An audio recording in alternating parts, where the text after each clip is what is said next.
함께 나눌 말씀은 마태복음 11장 1절부터 6절까지 말씀입니다. 마태복음 11장 1절부터 6절까지 말씀 한 목소리로 읽겠습니다.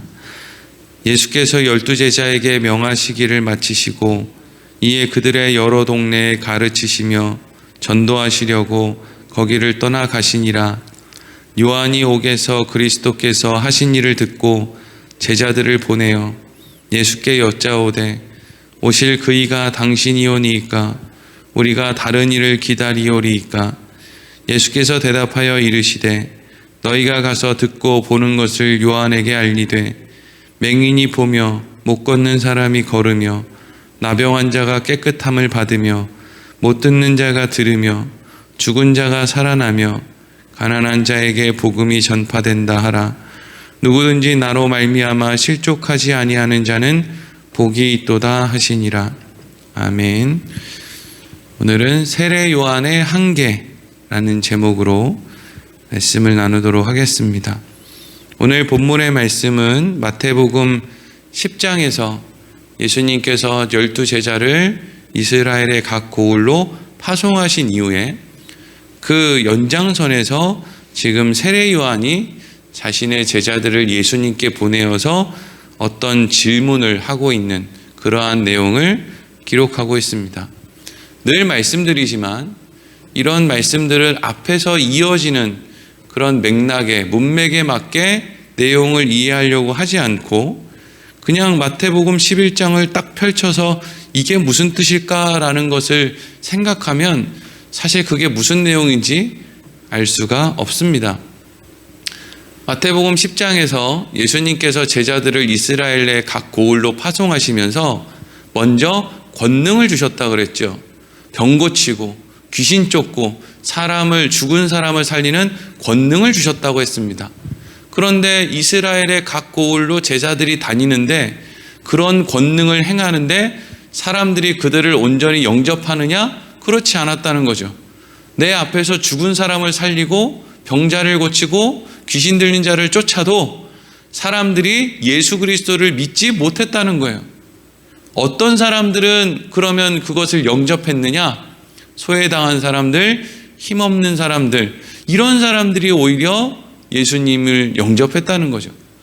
그래서 지난 시간까지는 모든 사람이 자기 힘으로 예수를 믿을 수 있는 게 아니라 하나님께서 하나님을 아는 지식을 허락해 주실 때, 하나님의 은혜를 입었을 때 그때야 비로소 예수를 믿을 수 있는 것이구나. 그래서 성령으로 말미암지 않고는 주를 그리스도라 시인할 수 없다라는 말씀이 있는 것이구나. 눈앞에서 죽은 사람을 살리는데도 못 믿는 예수라면 내 힘으로 어떻게 믿을 수 있겠습니까? 그래서 예수님께서는 제자들을 이스라엘의 각 고을로 파송시키시면서 너희들의 열심으로 믿을 수 있는 게 아니라, 사람들의 열심으로 믿을 수 있는 게 아니라 이 땅에 하나님을 아는 은혜, 하나님을 아는 지식, 그래서 예수 그리스도를 믿을 수 있는 하나님의 은혜가 먼저 있어야 예수를 믿을 수 있는 것이다. 이걸 이제 가르쳐 주시기 위해서 제자들을 파송했다고 그랬죠. 그런데 이제 그 말씀이 오늘 마태복음 11장 1절로 넘어오면서 이제 조금 이어지고 있는 듯한 느낌을 줘요. 딱 끊어버리는 게 아니라 이어지고 있는 느낌을 주죠. 오늘 1절과 2절 같이 읽겠습니다. 시작. 예수께서 12제자에게 명하시기를 마치시고 이에 그들의 여러 동네에서 가르치시며 전도하시려고 거기를 떠나가시니라. 요한이 옥에서 그리스도께서 하신 일을 듣고 제자들을 보내어. 아멘. 여러분들이 마태라면, 그래서 여러분들이 뭔가 책을 쓴다면 앞에 있는 그 12제자를 파송한 이야기랑 지금 세례 요한의 제자들이 예수님을 찾아온 이 이야기를 지금 아주 자연스럽게 이어놓고 있는데 이게 아무런 의미 없이 이어놓고 있지는 않을 거 아니겠습니까? 그러니까 지금 세례 요한이 가지고 있는 어떤 생각, 그리고 예수님께서 예수님의 제자들을 파송하시면서 그 제자들에게 뭔가를 가르쳐주고 싶으셨던 그 생각이 지금 맞물려 있다라는 것을 생각을 해야 된다고요. 요한, 세례 요한, 여러분 많이 들어보셨잖아요. 예수님께 세례를 베풀었고 예수님의 사촌형 정도 되는 6개월 먼저 태어난 세례 요한, 누구보다도 예수님이 메시아라는 것을 잘 알고 있었던 세례 요한. 세례 요한이 예수님에게 자신의 제자들을 보냈다는 거죠. 근데 지금 세례 요한이 어디에 있습니까? 오늘 2절 말씀에 보니까 요한이 옥에서 이렇게 돼 있죠. 옥. 여기 이제 옥이라는 것은 지금 요한이 감옥에 갇혀 있다는 거예요. 그럼 먼저 우리가 알아야 되는 것은 세례 요한은 왜 지금 감옥에 갇혀 있게 되었나? 이걸 먼저 알아야 돼요. 세례 요한이 지금 감옥에 갇혀 있는 이유는 뭐 이제 뒤에 어떻게 감옥에 갇혀 있게 되었는지 마태복음 13장에 상세히 기록이 되어 있는데, 세례 요한이 그 당시 유대 땅의 분봉왕이었던 헤롯이 자기의 동생의 아내를 자신의 아내를 삼아버린 거예요. 그러니까 동생의 아내니까 천수로 따지면 뭐가 되는 거죠? 하여튼 뭐 재수씨? 네, 하여튼 뭐 그런 사람을 자기의 아내로 삼으니까 이게 여러분 상식적으로 가당키는 합니까? 왕이라는 사람이, 그것도 이스라엘이라고 하는 선민들이 살아가고 있는 하나님의 법을 따라 사는 이스라엘의 그 유대 땅의 왕이라는 사람이 그런 짓을 했다? 그래서 세례 요한이 그걸 가지고 막 비난을 했단 말이죠. 그리고 그렇게 비난을 한 거에 대해서 사실 헤롯은 그냥 한 귀로 듣고 한 귀로 흘리는 것 같아요. 그냥 뭐 남자들은 좀 단순하니까. 근데 이제 그게 누구 마음에 꽂혔느냐 하면 막상 그 동생의 아내였던 헤로디아라고 하는 여자가 세례 요한이 자기랑 자기 그 헤롯의 관계에 대해서 못마땅하게 얘기하는 것이 기분이 많이 나빴나 봐요. 그래서 헤롯의 생일날 자기 딸을 이렇게 막 춤추게 만든 다음에 막 술 취한 헤롯이 막 좋아서, 야, 너 춤 잘 춘다. 너가 원하는 거라면 이 나라의 반도 주겠다. 근데 웃긴 게 이 헤롯은 분봉왕이지 로마의 황제가 아니라서 그 나라의 반을 주고 말고 할 사실 능력이 없어요. 돈 받고 하는 월급쟁이 왕이란 말이죠, 헤롯은. 원래 그 나라의 주인은 로마의 황제고요. 근데 하여튼 이 헤롯이 해롱해롱 되면서 내가 너한테 뭘 줄까? 이랬더니 그 헤로디아의 딸이 세례 요한의 머리를 잘라서 쟁반에 담아서 주세요. 이렇게 이제 이야기를 한 거죠. 그래서 지금 요한은 쟁반에 머리가 이렇게 받쳐지기 전에 옥에 갇혀 있는 상황인 거예요. 아주 그냥 무서운 상황이죠. 근데 여기서 우리가 한 가지 생각해 볼 게 있어요. 뭐냐 하면은요, 세례 요한은 왜 헤롯이 자기 동생의 아내를 빼앗은 것을 놓고 그렇게 사람들 앞에서 비난을 했을까? 세례 요한은 속세를 단절한 사람이에요. 그러니까 이 사람은 낙타 털옷을 입고 석청을 먹고 메뚜기를 먹고 저기 광야에 나가서 산 사람이란 말이에요. 그러니까 여러분, 속세를 떠난 사람이 대통령이 누가 됐든 무슨 상관이 있습니까? 네? 군수가 누가 되든지 무슨 상관이 있냐고요. 대통령이 뭐 비리를 하고 횡령을 하고 무슨 상관이 있어요. 속세를 떠난 사람이라고요, 세례 요한은. 근데 세례 요한이 속세를 떠나서 광야에 사는데 헤롯이 뭐 자기 남동생의 아내를 빼앗든지 말든지 그게 무슨 그렇게 큰 상관이 있겠습니까? 인간들 원래 다 그렇게 죄 짓고 사는 거지 뭐, 아이고 이러고 그냥 마는 거지. 사람들 앞에 그냥 막 다 알려질 정도로 헤롯의 일을 비난하는 그런 일을 할 필요가 뭐가 있나, 이걸 우리가 생각해 봐야 되는 거예요. 세례 요한이 그걸 정죄할 이유가 없거든요. 그 사람은 세상을 등지고 광야에 사는 사람이란 말이죠.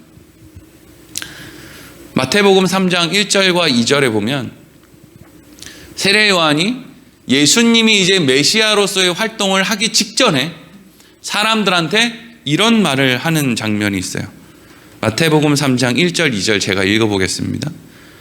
그때 세례 요한이 이르러 유대 광야에서 전파하여 말하되 회개하라, 천국이 가까이 왔느니라 하였으니 아멘. 세례 요한이 예수님이 등장하시기 얼마 전부터 사람들에게 물론 세례도 막 베풀었지만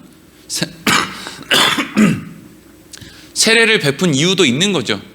세례를 베풀어진 아주 근본적인 이유 가운데 하나는 사람들에게 회개를 촉구하기 위해서요. 회개해라. 그리고 세례를 준다는 것은 이 사람들을 다시금 회개의 자리로 인도하기 위해서 사실 세례라는 것도 하는 거예요. 그러니까 세례 요한의 지금 머릿속에는 우리가 메시아가 왔으니까 우리가 정결해져야 돼. 우리가 깨끗해져야 돼. 우리가 이제 정신 차려야 돼. 이런 마음이 세례 요한에게 있었단 말이죠. 그리고 나서 예수님께서 이제 등장을 하시는 거예요. 요한복음 1장 29절에서 30절 이런 기록이 있어요. 이튿날 요한이 예수께서 자기에게 나오심을 보고 이르되 보라 세상 죄를 지고 가는 하나님의 어린 양이로다. 내가 전에 말하기를 내 뒤에 오는 사람이 있는데 나보다 앞선 것은 그가 나보다 먼저 계심이라 한 것이 이 사람을 가리킴이라. 아멘. 그러니까 세례 요한은 예수님이 세상 죄를 지고 가는 하나님의 어린 양이다 라고 하는 고백을 할 정도로 예수님이 메시아라는 것을 모르지 않았어요. 그리고 예수님이 오셨으니까 이제 우리가 회개하고 정신 차려서 이제는 우리가 메시아에게 걸맞는 삶의 모습을 갖추어야 된다라고 하는 마음을 갖고 있었죠. 근데 그 나라의 왕인 헤롯이 자기 남동생의 아내를 빼앗는 일을 하니까 지금 메시아가 오셔서 전부 회개운동을 일으켜도 시원찮을 판에 지금 왕부터가 그렇게 범죄를 저지르고 있으니까 지금 세례 요한이 가만히 있을 수가 없는 거죠. 그러니까 속세를 떠났던 세례 요한이 다시금 유대 땅으로 들어와서 막 헤롯을 정죄할 수밖에 없는 거예요. 그러니까 세례 요한의 지금 머릿속에는 무슨 생각이 있느냐? 메시아가 오셨다. 그러니까 오신 메시아를 대할 수 있는 우리가 정결한 모습을 갖춰야 된다. 그렇지 않으면 메시아로서의 일을 감당하지 않으실 것이다. 이게 무슨 사고냐 하면 구약적인 사고를 갖고 있는 거예요. 구약적인 사고가 뭐예요? 이스라엘 백성들이 잘못했을 때 하나님이 그들에게 저기 강한 나라를 통해서 환난을 주시면 이스라엘 백성들이 이제 하나님 앞에 회개를 이제 하면 하나님께서 사사라든지 지도자를 보내주시고 그러면 그들이 가지고 있었던 환난으로부터 그 지도자를 통해서 그 환난을 극복하는 그게 이제 구약의 역사의 반복이었단 말이죠. 그러니까 세례 요한도 그런 생각을 갖고 있는 거예요. 메시아가 오셨어. 이제 로마의 억압으로부터 이제 우리가 벗어날 수 있어. 그런데 그렇게 하려면 먼저 우리가 어떻게 해야 돼? 우리가 회개해야 돼. 정신 차려야 돼. 우리를 깨끗게 해야 돼. 그래서 예수님께서 여기를 이제 환난으로부터 우리를 벗어날 수 있는 그런 모습을 우리가 갖춰야 돼 라고 하는 구약적 사고를 가지고 있었던 게 세례 요한이었고, 그래서 굳이 헤롯의 일을 대놓고 비난하는, 그래서 헤롯 저거 회개해야 된단 말이에요. 그래야 우리가 살 수 있다, 이런 마음을 갖고 있었다는 거예요. 이제 여기까지 정리를 하고, 그래서 그런 생각을 갖고 있던 요한이 예수님에게 제자들을 보내서 이렇게 묻는 거예요. 2절 3절 읽겠습니다. 시작. 요한이 옥에서 그리스도께서 하신 일을 듣고 제자들을 보내어 예수께 여짜오되 오실 그이가 당신이오니까 우리가 다른 일을 기다리오리까. 아멘. 지금 세례 요한은 두 가지 문제 때문에 밤에 잠이 안 오는 거예요. 첫 번째 문제는 뭐냐면, 아니 메시아로 오신 분이 왜 저러지? 라고 하는 생각이에요. 메시아로 오신 분은 사람들에게 회개를 촉구하고 똑바로 살으라고 하고 정신 차리라고 하고 하나님의 심판을 이야기하고 막 그렇게 해야 된다. 정결하고 바른 모습으로 서야 된단 말이죠. 근데 예수님이 어떻게 다녔어요? 세리들이랑 친하게 지냈죠. 창녀들이랑 친하게 지냈죠. 저기 세상에 소외된 사람들이랑 친하게 지냈죠. 갈릴리 지역에서 대부분 활동을 했죠. 그러니까 사람들이 예수님을 보기를 별로 그렇게 중요한 사람으로 볼 수가 없는 거예요. 맨날 술 먹죠. 막 제자들이랑 다니면서 막 이렇게 세상에 변두리로 다니면서 그냥 병은 고쳐줘서 신기한 능력은 일어나는데, 만나는 사람들이 유대인들의 관점으로 봤을 때 저 사람들은 태어날 때부터 장애인들, 태어날 때부터 가난한 사람들, 그러니까 하나님으로부터 본인들 생각에는 징계를 받아서 저렇게 태어난 사람들, 그런 사람들만 위주로 만나고 다니는 거예요. 세례 요한 생각에는 예수님이 좀 경건한 사람들, 온전한 사람들, 이스라엘의 종교 지도자들, 뭐 이런 사람들을 찾아다니면서 회개를 이야기하고 뭔가 우리가 정신을 차리고 이렇게 합시다, 이렇게 좀 했으면 좋겠는데, 그런 사람들에게는 아랑곳하지 않고 계속 변두리로 또 세상의 관점으로 봤을 때 별로 좋지 않은 사람들이랑 만나고 다니고 이러니까 세례 요한의 관점으로 봤을 때는 예수님이 저래가지고 누가 저걸 보고 회개하고 정신을 차리겠나, 저게 우리한테 본이 되나, 이런 생각이 하나 있었고요. 또 하나는 이제 우리 회개운동 못 일으키겠다. 내가 헤롯에 대해서 정죄를 이렇게 딱 했을 때 여기에서 이제 하나님의 은혜가 이스라엘의 이 유대 땅에 쭉 임하면 원래 어떻게 돼야 되냐면 왕부터 자기 머리 위에 재를 뿌리고 막 베옷을 입고 회개를 하고, 이래서 이제 막 옛날에 니느웨 성도 구원을 받고 그랬잖아요. 근데 지금 자기는 옥에 갇혀 있고 조금 있으면 헤롯이 자기를 죽일 것 같고, 그러니까 예수님의 모습을 통해서도 본인이 원했던 메시아의 모습이 아니고, 이스라엘 백성들의 모습을 보았을 때도 그 메시아에 걸맞는 회개 운동을 벌일 만한 그런 백성들이 아니고, 그러니까 둘 다 도무지 본인 머릿속으로는 이해가 안 되는 거예요. 이게 구약적인 사고로는 이해가 안 되는 상황인 거죠. 도무지 구원을 받을 만한 이유와 조건이 없는 상황인 거예요. 근데 그 이야기를 듣고 예수님이 뭐라고 대답을 하십니까? 4절 5절 읽겠습니다. 시작. 예수께서 대답하여 이르시되 너희가 가서 듣고 보는 것을 요한에게 알리되 맹인이 보며 못 걷는 사람이 걸으며 나병 환자가 깨끗함을 받으며 못 듣는 자가 들으며 죽은 자가 살아나며 가난한 자에게 복음이 전파된다 하라. 아멘. 예수님이 지금 세례 요한의 제자들에게 너 이렇게 말해라, 이게 아니라 너희들이 본 것을 얘기해줘라. 뭘 봤다는 거예요? 맹인이 본다, 못 걷는 사람이 걷는다, 나병 환자가 깨끗해진다, 못 듣는 자가 듣는다, 죽은 자가 살아난다. 이것들이 다 뭐예요? 불가능한 일인데 불가능한 일을 예수님이 가능하게 만들어주고 있다. 이걸 지금 전하라는 거거든요. 세례 요한의 머릿속에는 지금 예수님의 모습도 우리를 구원할 만한 모습이 아닌 것 같아서 불가능하고, 이스라엘 백성들의 모습도 지금 뭐 회개 운동을 일으키고 이게 아니라 그냥 다 헤롯의 모습처럼 다 쪄들어가지고 있단 말이에요. 그러니까 여길 봐도 불가능이고 여길 봐도 불가능이라는 거예요. 구원받을 만한 자격도 없고 구원을 해줄 만한 능력도 없이 보이는 거예요. 누가요? 세례 요한의 눈에. 근데 예수님께서는 뭐라 그래요? 너는 불가능하게 느껴지겠지. 근데 내가 이 땅에 온 것은 원래 불가능한 이 세상을 가능하게 만들려고 이 땅에 온 거야. 그게 메시아야. 이걸 이야기해 주는 거예요. 여러분, 이 세상 사람들이 다 하나님 앞에 회개하면 하나님의 나라가 임한다. 그거 가능하겠습니까? 이 세상의 모든 사람들이 하나님 앞에 회개할 수 있겠어요? 아니, 나는 하나님 앞에 온전히 회개할 수 있습니까? 내가 하나님 앞에 온전하다고 이야기할 수 있어요? 불가능한 거예요. 우리는 맹인이 못 보는 것처럼 하나님 앞에 우리는 너무나 불가능한 거예요. 그런데 예수님이 보게 하시고, 예수님이 걷게 하시고, 예수님이 깨끗하게 하시고, 예수님이 듣게 하시고, 예수님이 살아나게 하신다는 거죠. 그래서 예수님이 결론적으로 6절에 뭐라고 합니까? 6절 읽겠습니다. 시작. 누구든지 나로 말미암아 실족하지 아니하는 자는 복이 있도다 하시니라. 아멘. 나로 말미암아 실족하지 않는다. 이 말은 바꿔 이야기하면 누구든지 나에게 소망을 두는 자는 복이 있다, 이 뜻이에요. 나로 인해서 실족하는 자는 복이 없다. 나로 인하여서 소망을 두는 사람은 복이 있다, 이 얘기죠. 어떤 사람은요, 예수님의 옛자만 꺼내도 아주 그냥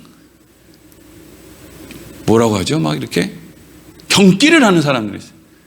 예수 믿으세요 옛자만 꺼내도 막 그냥 아유 좀 얘기하지 마. 막 아주 그냥 막 치를 떨어. 그럼 뭐 누가 시킨다고 그렇게 하겠습니까? 왜 그렇게 하는지 모르겠어요. 근데 어떤 사람은 예수의 옛자만 들어도 마음이 그냥 녹아내려. 막 누군가가 밉다가도 예수의 옛자만 들으면, 그치, 내가 누굴 미워할 자신이 있나? 내가 누굴 원망할 마음이 있나? 예수님을 생각하면 도대체 우리가 뭐가 그렇게 억울하고 뭐가 그렇게 힘이 든가 말이죠. 어떤 사람은요, 예수님을 구원자로 인정할 수가 없어요. 왜냐하면 예수님은 너무 힘이 없거든요. 아무것도 못하고 십자가에서 죽어버렸거든요. 그걸 보고 누가 저분이 우리의 메시아야 이럴 수 있습니까? 사람들이 예수님에 대해서 가장 많이 했던 얘기가 뭐예요? 자기도 하나 못 구하면서 누굴 구한다는 거야. 오늘날 세상이 그리스도인들을 바라보면서 하는 많은 이야기들이 뭐예요? 지들도 똑바로 못 살면서 누구 보고 똑바로 살으라는 거야. 자기들도 맨날 싸우고 자기들도 무슨 뭐 사랑하지 못하면서 누구한테 이러라는 거야. 자랑할 게 없어요. 자랑할 게. 그래서 우리는 소망을 누구에게 두느냐? 예수님께 두는 거예요. 소망을 자기의, 그러니까 세례 요한과 같이, 세례 요한의 한계가 뭐예요? 세례 요한의 한계는 이 소망을 자기의 열심에 두고 있는 거예요. 그래서 내가 열심히 예수님을 붙들고 내가 열심히 사람들을 회개시키고 목숨을 걸고 헤롯 왕에게 가가지고 막 헤롯을 정죄하고 정신 차려 임마! 그렇게 해가지고 메시아가 역할을 감당할 수 있겠어? 너 회개하고 정신 차려야 돼! 이렇게 막 호통도 치고 사람들을 데려다가 하루에 수천 명씩 세례도 막 주고 말이죠. 그 소망을 세례 요한은 자기 열심에다 두는 거예요. 근데 그게 뭐 하나 바꿀 수 있습니까? 하나 못 바꿔요. 사람 마음 하나 못 바꾼다고요. 평생 공을 들여보세요.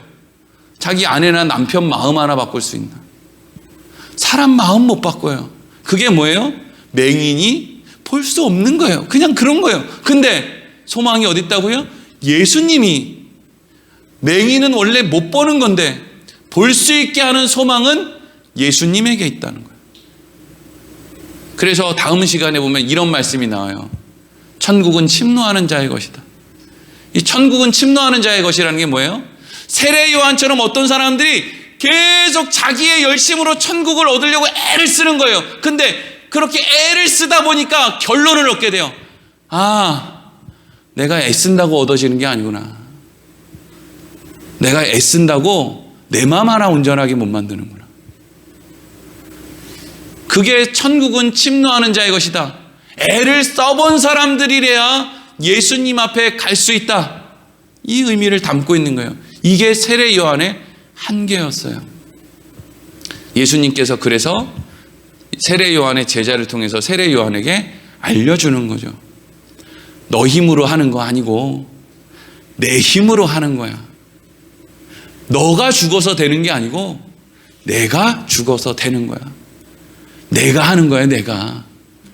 다른 사람이 할 수 있는 게 아니야. 이걸 가르쳐 주는 거죠. 그래서 우리는 예수님을 메시아라고 부르는 거예요. 오늘도 우리가 하루를 살아갈 때 우리의 실력이나 사람에게 기대하고 거기다 소망을 두면 여러분 낙심합니다. 우리가 소망을 두어야 될 분은 나를 위하여 십자가를 아낌없이 지신 예수님, 그 예수님이 성령으로 지금 나와 함께하고 계신 것, 그것을 우리가 소망해야 되는 거예요. 그걸 믿어야 된단 말이죠. 기도하겠습니다.